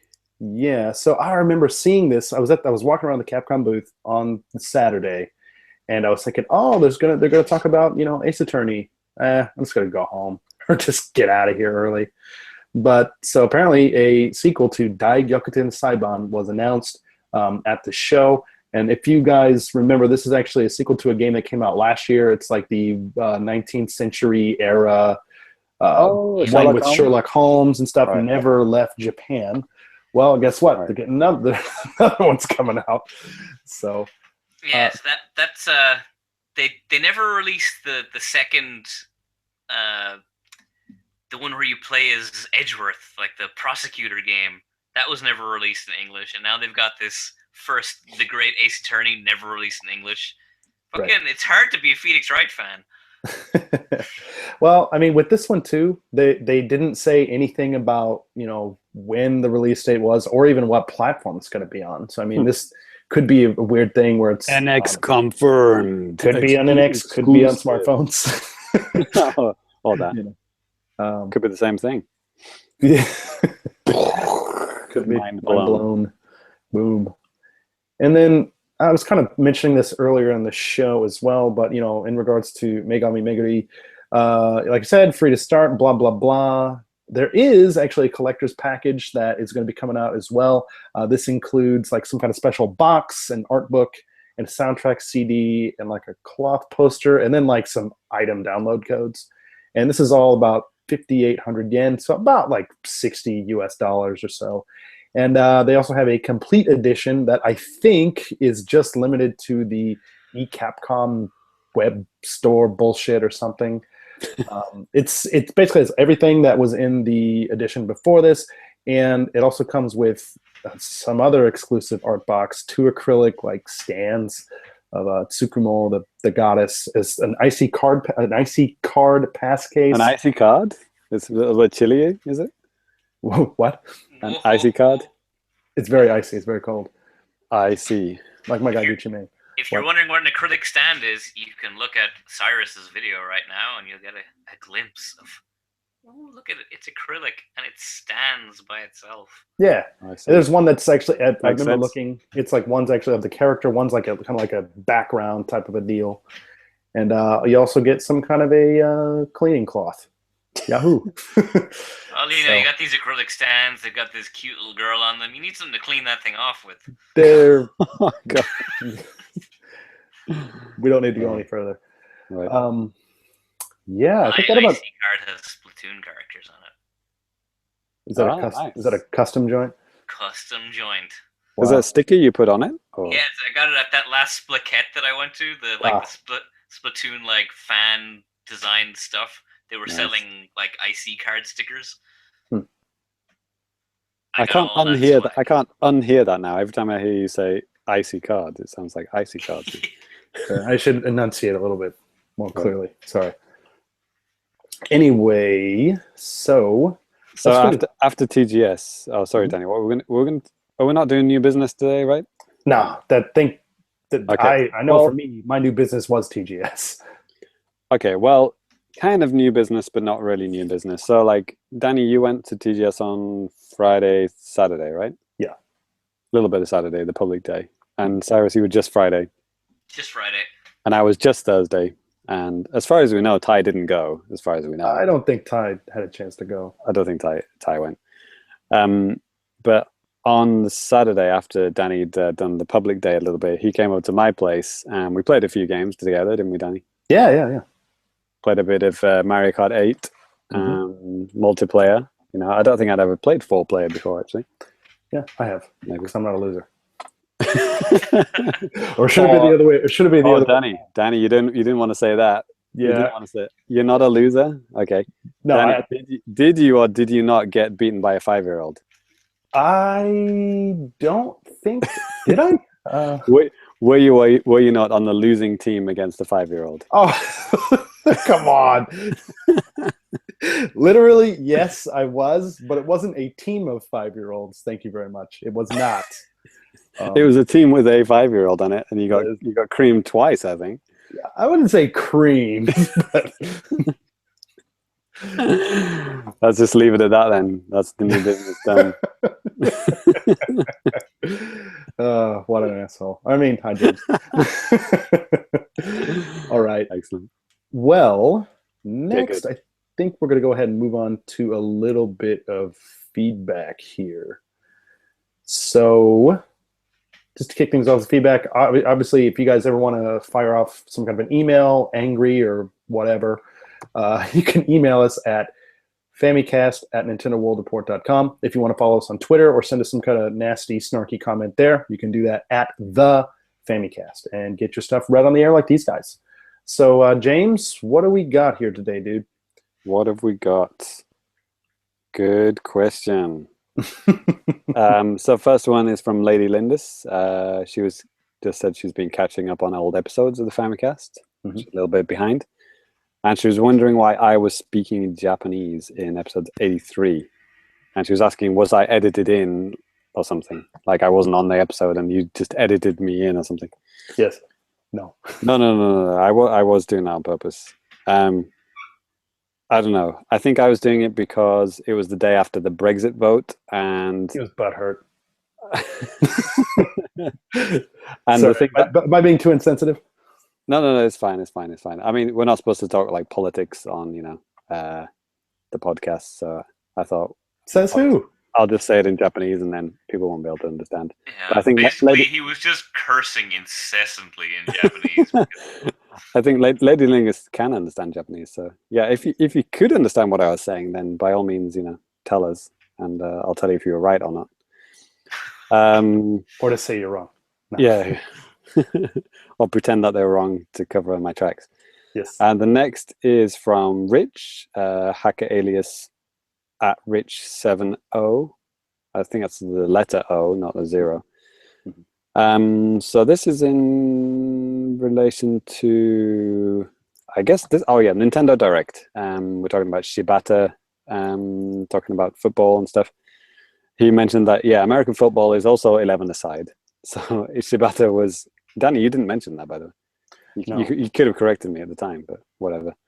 Dude, actually, asshole. Well, no. Hold on. I had never heard the term. What did you say? 11-a-side. 11-a-side. Yeah. I'm not trying to be an idiot here. I just never heard that. But yeah, I mean, American football, you have 11 guys like on the field at the same time, like 11 on 11. Well, we usually contrast it with 5-a-side, which is like like indoor football or like fast-paced. I don't know. Have you ever seen arena five-a-side football? Arena Sorry? football. I think they have like 8 Oh, games. yeah. Could be that. Football, I think, is like or futsal. Futsal, It's 5-a-side too. futsal, yeah. They call it in Japanese futsal. Hmm. Anyway, he was saying that, Shibata was just saying that to contrast it with the simplified games like Mario Strikers, which I think is like 7-a-side or something weird, right?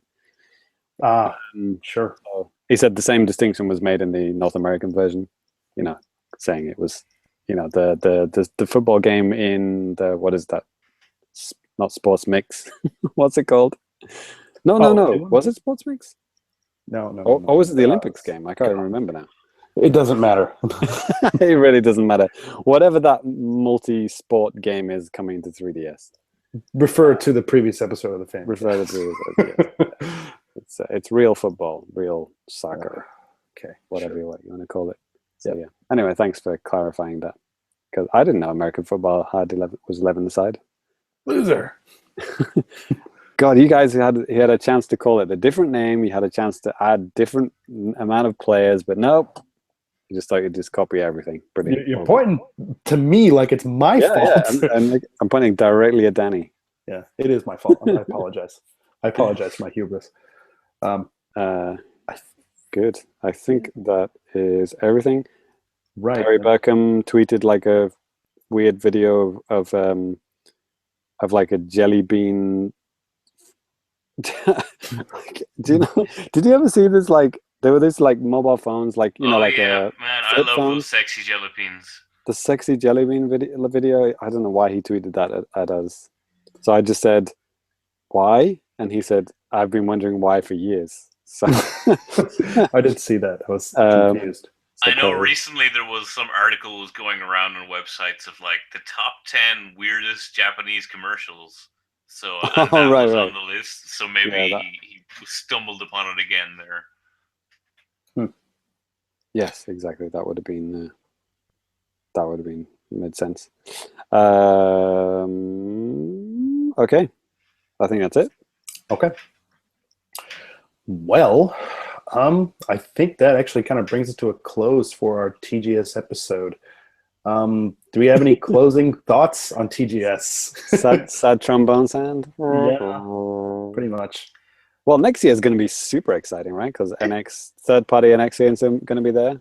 Right. Scorpio will be out for the Xbox. I'm sure that'll get some serious press time in Japan. I took a picture of the Microsoft booth. It was like a, there was actually a Microsoft booth? Yeah, it was 2 meters wide, and it had a laptop in the middle. There was a Microsoft sign, and that was it. I literally did not even notice that. Yeah, I think it was right next to that Bluetooth sniper rifle game that I was playing. Was it in the indie section or what? Yeah. The Xbox is now considered an obscure, awkward peripheral. Exactly. That was Microsoft. Add-on for your television. They finally realized it's not worth trying. After spending literally like $10 million last year, like a booth the size of the world, and with 0 people inside. Right.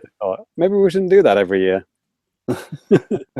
When they're selling literally 100 units a week, as we make fun of. We haven't done charts in a while.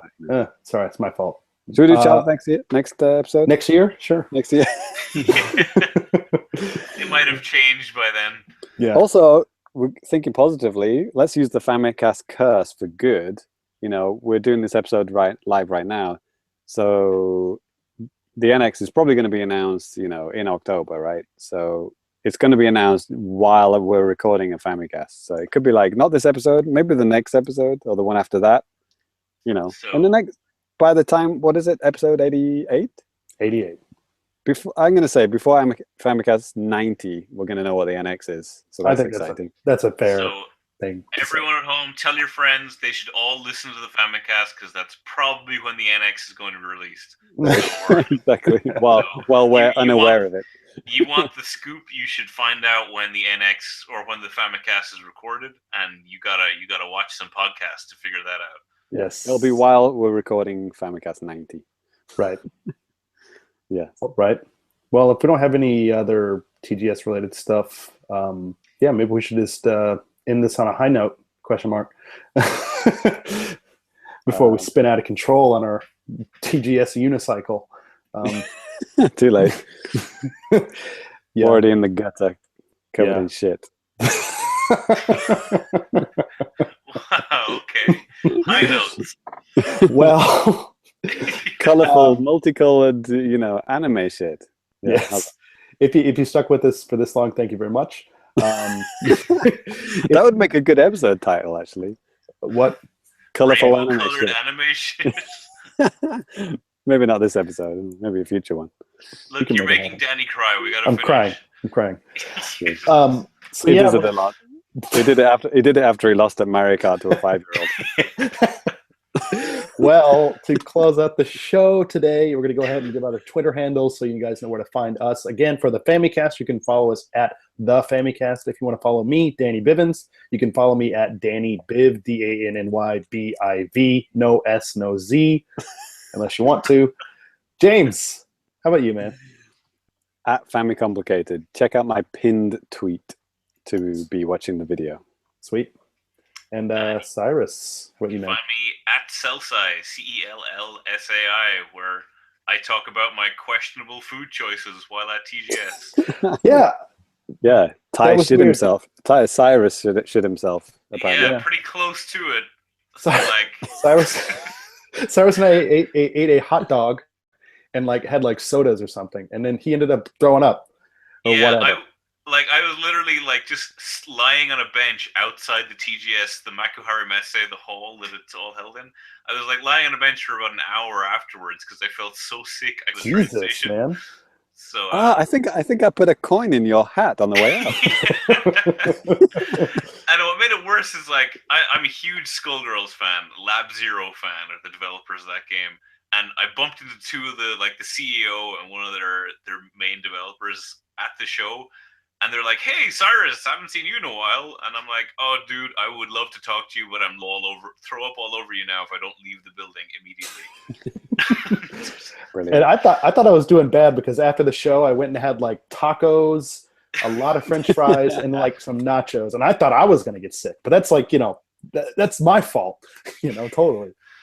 Danny, you've built up an immunity to those kind of things by now, I think. Kind of. Maybe I have. It's bizarre. But anyway, I don't think Cyrus doesn't live on those things usually. I was just thinking the same thing, Cyrus. As sick as I was, I still stopped into a McDonald's at 10 p.m. on my way home. So, life choices were made. God bless you, laddie. And on that note, maybe we should end the regular part of the episode here. Thank you for sticking around. As always, thank you, James and Cyrus, for joining me, and we'll catch you next time. Peace out. But for you video guys, we might have a couple of other things to show you. Question mark.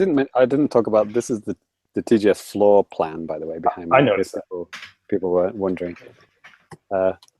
So this is the can you see that? Yeah, I guess that's the Sony booth. So like Sarah was saying, half of this was VR, and I guess Microsoft must have been around. I love this section. It's called Romance Simulation Game Area. I mentioned that to Danny as well. They actually had it labeled on the map this year. It was so big. Yeah. And it was a big section. I guess this is Cloud/Data Center Pavilion. Yeah. That's where Microsoft was. It was loads of little booths here, right next to Capcom. Mm-hmm. I guess the biggest one was probably Sony or Square. Square Enix was huge. Yeah. And they shared a lot of games, which is kind of weird. Well, they had a huge stage. Yeah. Danny, what was going on the event stage? That was empty on the business days, but I guess something was going on, right? I didn't check it out. I mean, sometimes that's a very good question. Last year it was a musical thing, a concert. Yeah, they had the Macross musical was on the event stage. 2 years ago, James, do you remember? 2 years ago, in a boxed-off room, they were doing professional wrestling. A room. I do remember that. Some guys wearing a bra. It was just that made it into my video last year. Right, right. The family game park as well. That wasn't open on the business days, and I think that actually had Monster Hunter Stories, so you could have played it really quickly or quicker. I don't know about that, but yeah, maybe. But then. It doesn't matter. I thought about going over there, but they had so many old games that came out last year and stuff. So I was like, yeah, it's like okay, great. And also like last year they moved the merch into like the totally different hall, like completely separate one. Indie games were totally separate. Yeah, so that And that was the indie games, right? Yeah, exactly. And the food was like in a different bit as well, wasn't it? Yeah, I liked it when it was just like food and then games, and that was it. Now it's like spread out and it's like bullshit. Like like food, merch, and then just games. It was convenient. Yeah, I don't know why they do that. It feels like it's getting bigger, but at the same time less important. I don't know. I can't really describe it. Yeah, I mean, it's just, for guys like us, there's less stuff that I want to even try out. I mean, I wanted to try out PlayStation VR, but I didn't want to wait for the time. And some of the other games too, like I thought it would have been cool to play, Final Fantasy 15, right? 15. Yeah.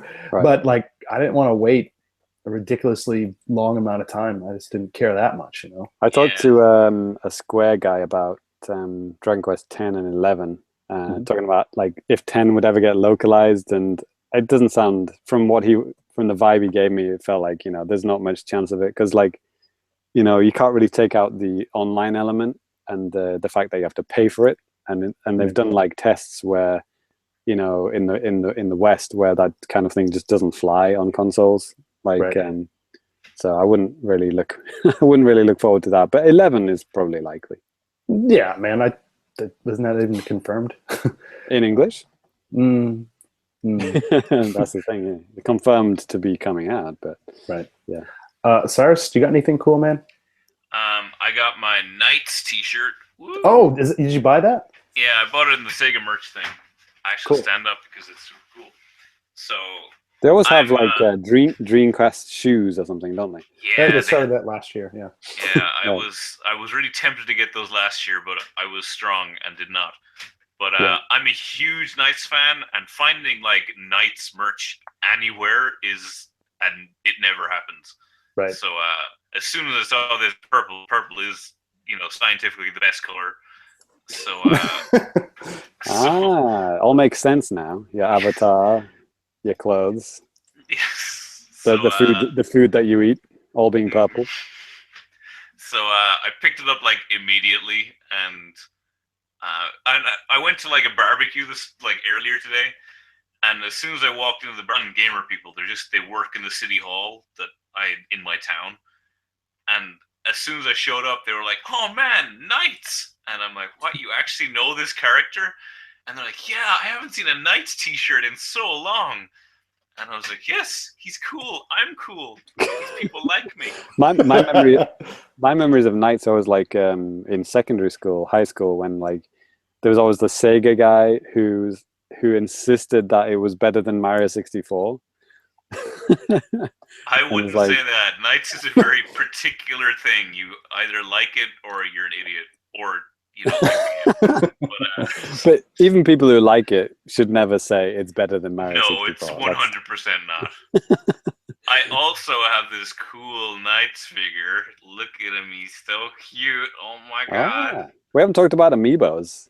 I took a picture of the Monster Hunter ones. I think I sent it to your friends at Toys for Games. And they retweeted it, and it's been even now I'm getting freaking retweets or comments from people going mental for it. Because those Toy for Games people, it's podcasts about Amiibo and like Skylanders and everything.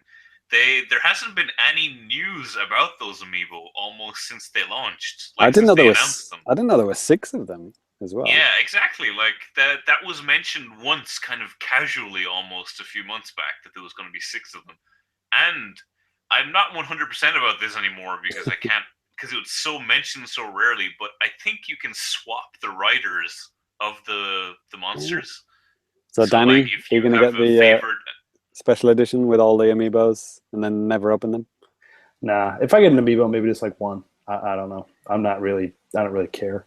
They are very nice looking amiibo, but I don't care that much. Right. They're the best looking amiibos I've seen so far. I mean, I don't know if they're actually going to look like that in the final production run, but they were crazy detailed.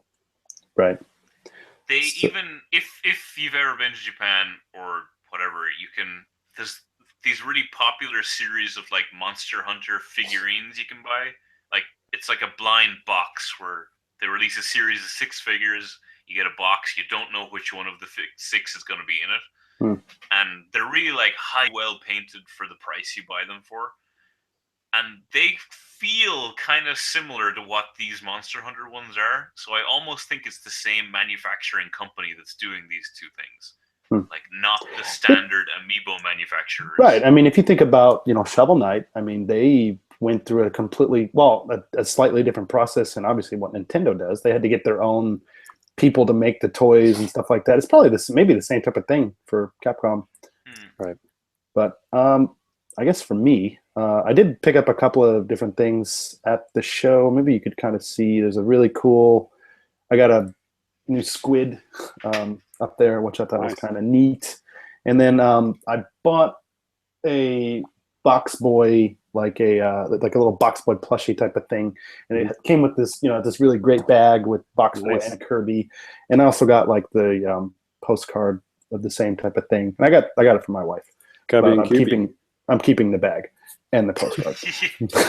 So, but yeah, then I had a bunch of other stuff. Actually, related to those, that Kirby Box Boy thing, on my Nintendo rewards now, you can buy like a Mitomo t-shirt, which is that Kirby Box Boy thing. Right, I saw that, yeah.